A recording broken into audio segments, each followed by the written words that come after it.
Per trick, I'm the highest paid skater of all time. Rob Dyrdek is one of the richest skateboarders to ever grind a 20-stair rail, ride a giant skateboard, kickflip a car. According to the internet, Rob has amassed a net worth of over $100 million. But after my research, I think it might even be a little higher than that. Let's go to the Billy Club. How do you get to the Bill Club, guys? Hearing this, you're probably like, what? How is that even possible? I thought skaters were just broke kids. Told me to pack my skateboard. Pack your skateboard? But seriously, how did he actually do this? Did he sell a lot of pro boards, make deals with big brands, start companies, get a TV show, or what? I live an extraordinary life. I've been diving deep down the rabbit hole of Rob Dyrdek's life, and I found 3 key turning points to his success. But we'll get there. Rob was born in Kettering, Ohio in 1974. As an active kid, he became a great skater and gained a few sponsors. In 1991, at the ripe age of 16, he turned pro for the board company Alien Workshop. Day one, baby.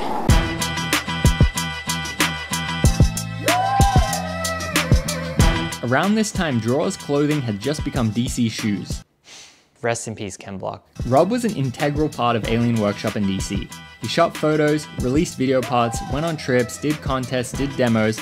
Rob was living the typical skate life dream. I get a triple iced grande latte. Partying and having fun while making a cushy living from skateboarding while the going was good. In 1995, Rob released his first pro shoe. The RD 9501AW. Despite its terrible name, it was a huge success. Changed my trajectory on everything, and then obviously DC really blew up. Rob became interested in designing shoes. DC let him pitch as many shoes as he wanted, and he was starting to get large royalty checks. This is where his path started to divert from a typical pro skater. As the years went on, DC loved Rob as a shoe designer, but were less in love with him as a pro skater. They thought his best years were behind him, but Rob managed to convince them to renew his contract one last time. This is where he reached turning point number 1. In 2003, DC was coming out with a video of the best skaters in the world at the time. Rob had already been pro for 12 years and felt that he wasn't as competitive with these top guys. But Rob wasn't okay with his video part being subpar and easily forgotten. So he came up with this idea for a skit, the security guard for security guards. I'm bringing a security guard to deal with security guards. Rest in peace, Christopher Boykin. I have many different things I do as far as Dyrdek security. Maybe it was luck or fate, but it turned out to be a huge success. Which is really funny because Rob didn't cast Big Black at all. He literally just called up a security office and pitched it to them. This skit was so successful that it basically planted the seed that Rob could be this legitimate TV personality away from just being a skateboarder.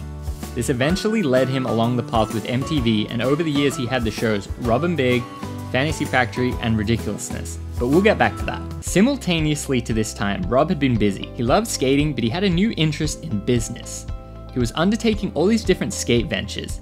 He created a hip-hop label, a skateboarding cartoon, skateboarding-based movie featuring real pro skaters as the actors. Rest in peace, Ryan Dunn. He even created the world's first street plaza in his hometown of Ohio. Basically, it's a skate park that mimics the streets and is less focused on ramps. In making this plaza, it gave him an idea, which leads us into turning point number 2. If you know anything about skateboarding, I'm sure you're familiar with this giant contest league called SLS. Rob had these dreams of making what he called the NBA of skateboarding, a league that showcases the best skateboarders and is what he calls a true street-style skate competition.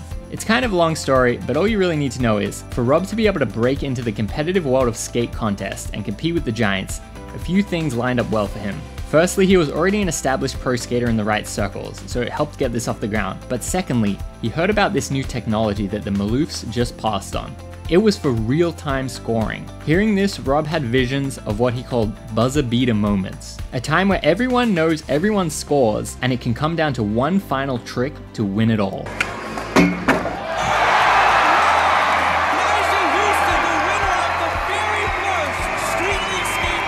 With this new information, Rob knew that Street League was going to work. Then he put his head down and went on this long journey. He learned all about how to run a business with huge events, investors. This was basically Rob's schooling for being a businessman. We learned venture capital and raising money and basically everything that we are today from our experience together from Street League. But it wasn't always a smooth ride.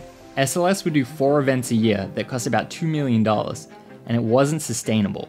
The sponsorship money and investors were starting to dry up. There was a time when Street League was going out of business. We had gotten to the point now we raised capital and the spending had gone up and we blew through the money. The SLS business had a valuation of $15 million and was starting to look like that it might run out of money to survive. But Rob cleverly added this little pivot to the company. By focusing more on a media branch of SLS, he managed to get the valuation up to $30 million because now it was a media company, not just an events company. This managed to get him some more investor money and keep SLS going. We would keep a photo of her in all of our presentations of when we were presenting to investors to save the company, because we were like, this is like meant for her to become a star in one day. Aww. They gave us one last shot and she really came on and has become a star of Street League. And I tried to explain it to her. I don't know if she got it. You know what I mean?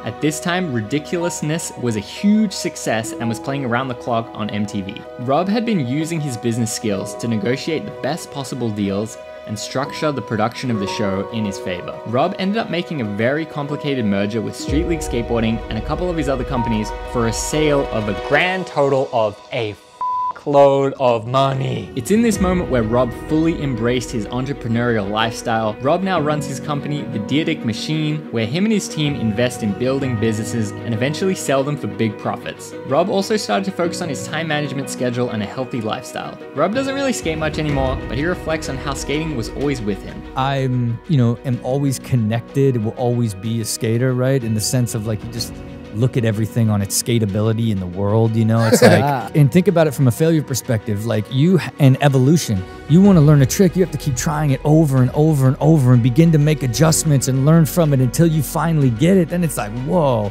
now it's embedded in your system. And all the systems that I have today is based in that sort of skate mentality. And yeah, that's pretty much it. Rob lived happily ever after with all his money and beautiful family.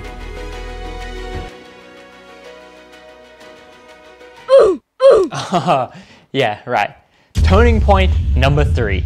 The skateboard company Alien Workshop, who Rob first turned pro for, was owned by this big snowboarding corporation, Burton Snowboards. Rob loved the idea of the story of him buying back his first pro company and blowing it up now that he's a successful businessman. And that's exactly what he did, but it actually failed horribly. And after a couple of years and millions of dollars, Rob completely took the L and ended up giving the company for free away to its original owners. Looking back, this is what he had to say. Write it all off and give it to the original founders, so that they can go like keep it lean and authentic and make sure that these businesses survive forever. You know what I mean? Trying to make money in this business is damn near impossible. And you've definitely proved that statement wrong because No. All of my losses, Street Dreams, Street League, DNA, Alien Workshop, Wild Grinders, like all of it. Every loss I have is skateboards. Right. You know what I'm saying? Not one of them worked out. Even Street League, at the end of the day, we had to have acquirers so Street League could survive. Sure. You know what I'm saying? Sure. I learned the most valuable lesson that there is. I know that I don't want business to be so personal. I want business to be business. I want to do it for sport and fun. I don't want it to be so attached to my identity, my soul, and people's souls. Like, I want it to be more transactional. Skateboarding isn't about money. No kid starts skateboarding to try to turn it into a business. Of course, they want to get sponsored or be pro, but that's merely to keep the dream alive and stay in love with skating for as long as possible. The skateboarding industry is a small one, and you're not going to get rich from skateboarding alone. And I don't necessarily think that that's all of a bad thing. It guarantees that the skate companies are run out of passion by people who want to give something back to skateboarding, and not someone merely trying to get rich.